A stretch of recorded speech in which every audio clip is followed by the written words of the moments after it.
আয়নাগরে ছিলাম। আয়নাগর কোন জায়গায় সেটা সবাই জানেন। আমি আয়নাগরে ছিলাম প্রায় 17 দিন যাবৎ। কেউ জানবেন না, ওখানে ভাই বর্ণনা দেওয়া যাবে না। ওখানকার বর্ণনা ভাষায় প্রকাশ করার মতো না। আমার সামরিক বাহিনীর অসংখ্য কর্মকর্তা, আমরা তো ভাই সোলজার, আমরা তো হচ্ছি যে নর্মাল একজন সোলজার। আমার আজকে এই পরিস্থিতি, আমার আজকে এই দুর্দশা, আমার জীবনটা এখানে শেষ। আমি মূলত আমার প্রতিবাদটা ছিল এরকম যে বাংলাদেশের শাসন ব্যবস্থা যেভাবে করছে বা কিছু ব্যক্তিবর্গকে ডিজিএফআই কর্তৃক অন্যায়ভাবে আয়নাগরের করতেছে, রাজনৈতিক নির্বাচনগুলো কীভাবে নাটকীয়তার সাথে সাজায় ওই নির্বাচনগুলো অনুষ্ঠিত করে ফেলতেছে। তো এই জিনিসটা নিয়ে আমি প্রতিবদ্ধ করাই এবং আমার এক পরিচিত ভাইকে নির্বাচনে অংশগ্রহণ না করার জন্য সাজেস্ট করাই আমার আজকে এই দুর্দশা। যে আপনাকে আয়নাঘরে রাখা হয়েছিল, বললেন আপনার সন্তানেও সম্ভবত এই পৃথিবীতে নেই। জি, আমার সন্তান খুলে বলতে। তা আমার বিষয়টা হচ্ছে, আমার স্ত্রী চিকিৎসাধীন অবস্থায় ছিল বাংলাদেশ বিমান বাহিনী ঘাটি জোরলকের এমআই রুমে। যখন আমাকে চাকরিচ্যুত করা হয় তখন আমার বাহিনীর রুলস রেগুলেশন অনুযায়ী আমার এবং আমার পরিবারের কোনো চিকিৎসা তারা দেওয়ার কথা না। এটা অথরিটি লিগ্যাল ওয়েতে ছিলেন, তখন আমার স্ত্রীর চিকিৎসাটা বন্ধ করে দেওয়া হয়। আর যখন আমাকে চাকরিচ্যুত করা হয় তখন সামাজিকভাবে আমাকে কেউ গ্রহণ করতে চাচ্ছে না এবং আমার স্ত্রী ও সন্তানকে সম্পূর্ণ দায়ভার আমার উপরে চলে আসছে। এই দায়ভারটা আমি দেখতে গিয়ে আমার অর্থনৈতিক অবস্থা এতটাই খারাপ ছিল যে আমি তাদের যে পর্যাপ্ত চাহিদা বা যে পর্যাপ্ত চিকিৎসা সেটা আমি করাতে পারিনি, যার জন্য আমার সন্তানটি পৃথিবীতে ভূমিষ্ঠ হওয়ার 4 দিন আগে মৃত্যুবরণ করে।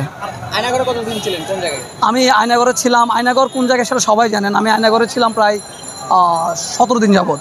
এরপরে সামরিক বাহিনীর ঘাঁটি বিমান বাহিনী ঘাঁটি বঙ্গবন্ধুর সামরিক কারাগারে ছিলাম 67 দিন। এরপরে বিমান বাহিনী ঘাঁটি জৌরলকের সামরিক কারাগারে ছিলাম 7 দিন। মানে আমার পানিশমেন্টটা এক প্রকার রাজনৈতিক প্রতিহিংসার কারণে দেওয়া হয়েছে। আমার কর্মকর্তারা কখনো চায়নি আমাকে এত বড় পানিশমেন্ট দেওয়া, কারণ আমার যে অন্যায়, আমার যে সার্ভিসের যে আমার বাহিনীর যে রুলস রেগুলেশন এর সাথে আমার পানিশমেন্ট কোনো মতেই মিলে না।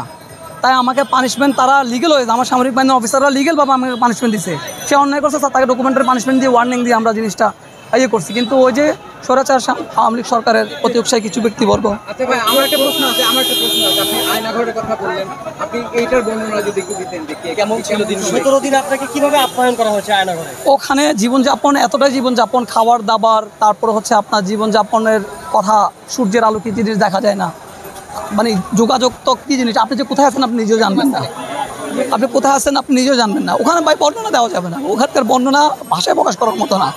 আমার সামরিক বাহিনীর অসংখ্য কর্মকর্তা, আমরা তো ভাই সোলজার, আমরা তো হচ্ছি যে নর্মাল একজন সোলজার। আমরা চাইলে অনেক কিছু বলতে পারি না, করতে পারি না, কিন্তু আমার কর্মকর্তা স্যাররা তো আমাদের কমান্ডিং সার্ভিস, ওনারা চাইলে দেশটাকে অনেক সুন্দর করতে পারতেন। কিন্তু যারা এই সরকারের বিরুদ্ধে কথা বলেছে, যারা এই সরকারের অন্যায় দাবি দাওয়াগুলো মেনে নেয়নি, প্রতিবাদ করেছে, তাদের উপর একটি অমানসিক নির্যাতন করা হয়েছে। আর ওই ঘরটাকে এমনভাবে তৈরি করা হয়েছে, আপনারা ইতিমধ্যে সাংবাদিক ভাইয়েরা মিডিয়ার মাধ্যমে দেখতে পাইছেন যে ঘরটা কেমন। আমার আর বলার মতো কোনো ভাষা নাই।